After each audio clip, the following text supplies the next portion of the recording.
Welcome to God's Filmmaker. Today we're going to be... Let's try it again.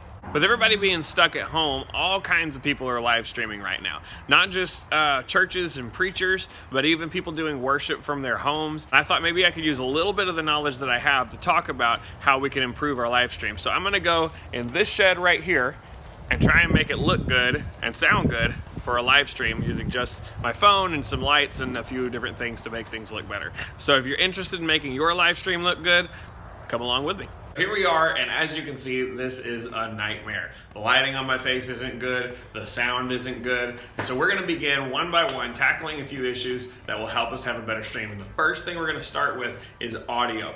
I've got a few major challenges to deal with when it comes to the audio.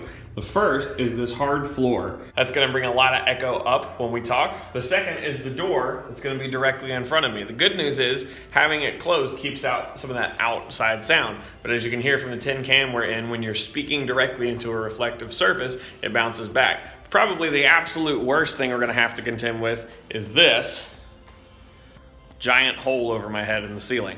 And so we'll have to figure out how to deal with that, but let's start with the floor and the door.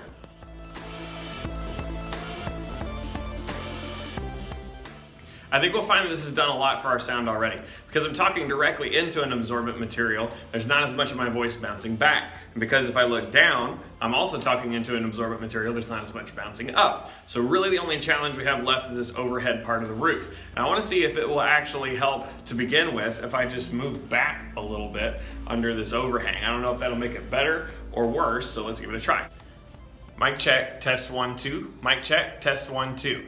If anything, that may have just shortened the echo a little bit. So in the end, I had to break down and put some blankets overhead. It's a lot more work than I was hoping to do, but I actually think that it ended up paying big dividends as far as the sound is concerned. And so if you compare this to the original, that's gonna bring a lot of echo up when we talk. I think you'll see that this is a whole lot better. And obviously the best thing you could do would be to actually plug in a microphone and then do all of this as well.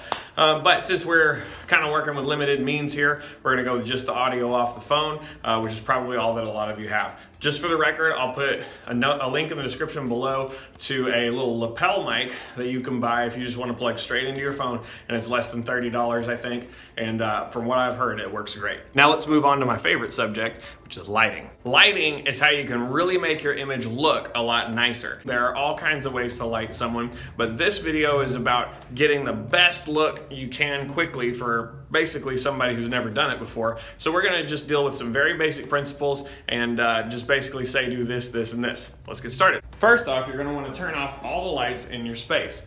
We're gonna add some light to the scene, starting with a backlight. Now there's different ways to do a backlight, but in this case, I'm trying to approximate things that you might have at home. And so I essentially have put a naked bulb down there by the wall to help light up the back of the wall and create a little bit of a silhouette around me. Now if I just put a plain old bulb on my face, it would look something like this, okay? Now I still have it at a good angle and everything, but this is what's called hard lighting. It's just a bare light bulb, and it's just basically drilling light onto my face. You can see this hard shadow over here.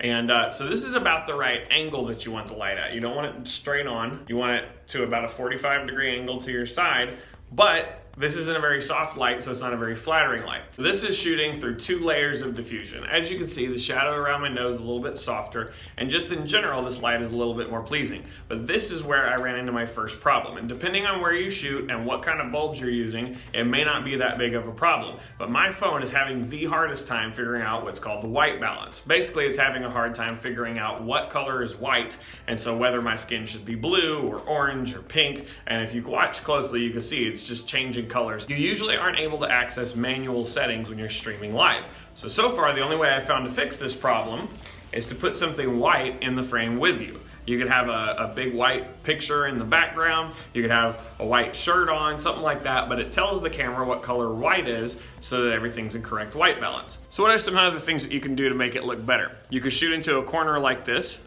basically giving you a little bit more depth in the room. For some reason that always looks better than shooting straight into a flat wall. You could have some decorations up back here on the wall. You could have maybe some pastoral stuff if you're a pastor. You can also pay a little more attention to yourself than I'm doing right now. Ladies, Makeup always helps. Guys, actually makeup would help, but none of us are gonna do it. So if I was actually for real live streaming, talking to my group, doing that kind of thing, I would pay a little bit more attention to what I was wearing. And I might even try and pick a color that would help the camera have a better idea of what the white balance should be. And I've learned from this experience, if you just light in a room, it's very possible, especially with a wood background, that the camera is not going to be able to have enough information to just pick out the right colors and get everything how it should be. So maybe a room with more color contrast, maybe some blue stuff on the wall so it has something to alternate with. So let's just recap real quick.